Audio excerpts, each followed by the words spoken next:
And as you could see on the right hand side of your screen, you'll find that the disclaimer. The company I'm going to talk about, I just want to make sure that we are clear in terms of respecting their IP and any kind of copyright, violations. So, respecting that, I'll leave it open for about few seconds for you to go through that before I really start talking more about the content.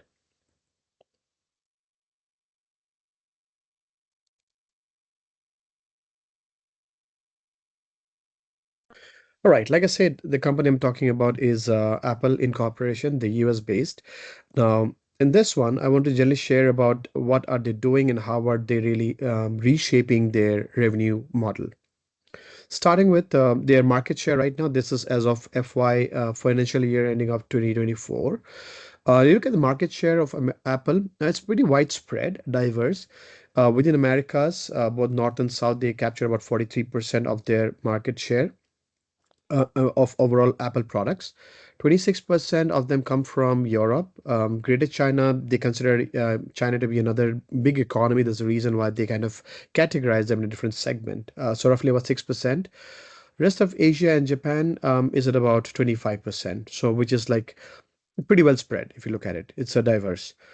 Emerging market, they have focused more on India, Vietnam, Indonesia, the Philippines, and Thailand. And in South America, they have focused more on Brazil and Mexico, knowing that there is more population growing there, therefore there's more opportunity for them to sell more of their products.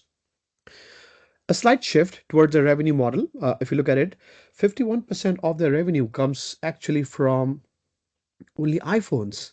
So iPhones is contributing to 51% of their revenue model. That's big, huge. Okay. And then about 25% of it is something new, which people did not really look at, as one of the revenue potential. Now, this is what this is. The services. Services include like news. Services include like the iCloud services. Now, that has kind of grown into the second largest revenue stream for Apple. So just imagine.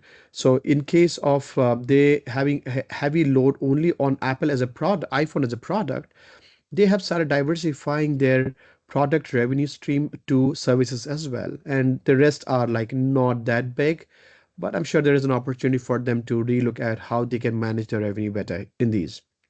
Suddenly, I see that they have shifted their focus from hardware to more of services side, which is like I see there's more like a paradigm shift for a large organization like Apple, which is often spoken about innovation and new product range. That's interesting, really. We move on. So before we did that, there are about since 2007, Apple launched the product. There are about 3 billion iPhones manufactured since then.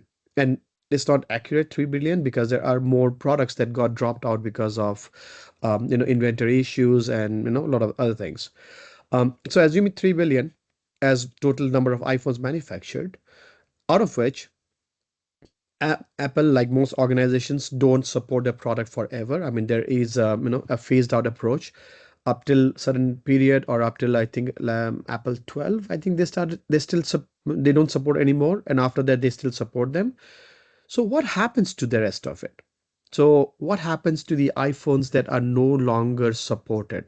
Do you discard them? Do you stop using them? Do you garbage them? What do you do? That is identified as another potential revenue. Now, take a look at this. Now, if you look at So, you just traded in your dirty old phone. now, this video is from the Wall Street Journal. I love videos from Wall Street Journal because the way they present it, they kind of gather a lot of information that's useful for users like yourself and me to understand the economics and dynamics. But here's an interesting aspect. Do take a look. There are a lot of data points they talk about. It's now part of the $64.5 billion secondhand phone market. In 2022, 73.5 million used and refurbished phones were shipped in North America alone. It's an exploding business, and that's because phone makers and the cellular carriers have pushed us all to Trade it in for something new that suits your life now? But who's winning and losing in this booming market? When I asked the carriers and Apple to show me where the phones go and if and how they make money on them, they wouldn't speak about specifics. That's why I came here, to a warehouse in the middle of New Jersey. Well, this is just the beginning. What is happening? Look at that. So all the older version of apples that they were using, they've been not in circulation anymore. There is a way to bring them back into the circulation and be make them part of a larger Apple family. So just imagine if there was an Apple 11 that you had used, Apple iPhone, that you no longer use and you still want to make some money out of it, so you return it to the to your service provider, or you sell it directly to these companies. They take refurbish it, and there is an stringent process that they go through, and if you look at the video, it tells you what all they go through to make this as good as new. But still Apple don't support them. So what happens? How is Apple making money?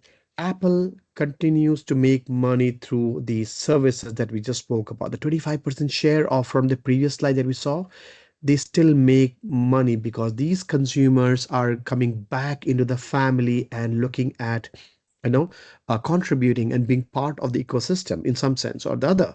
So there is continuous flow of money coming in. Plus, the other benefit Apple enjoys is that they got to retain the brand name and the loyalty. So if there is somebody who could not afford Apple earlier days, are now able to do that because of lower price, and they are now part of the larger Apple economy. Trust me, if I'm using Apple phone, be it a used one or the new one, no one really cares as long as you are using an Apple, right? So that's the brand attachment that one has. Now, this is coming up to be a completely different segment where people never thought of as a revenue opportunity. Okay. Now, this is just one of the example. There are companies who are coming up with some really brilliant ideas on how to, reinvent themselves and generate the revenue model. Right. I'm going to pause there and I will welcome questions, if any, or comments in my post. Thank you so much for being with me and watching.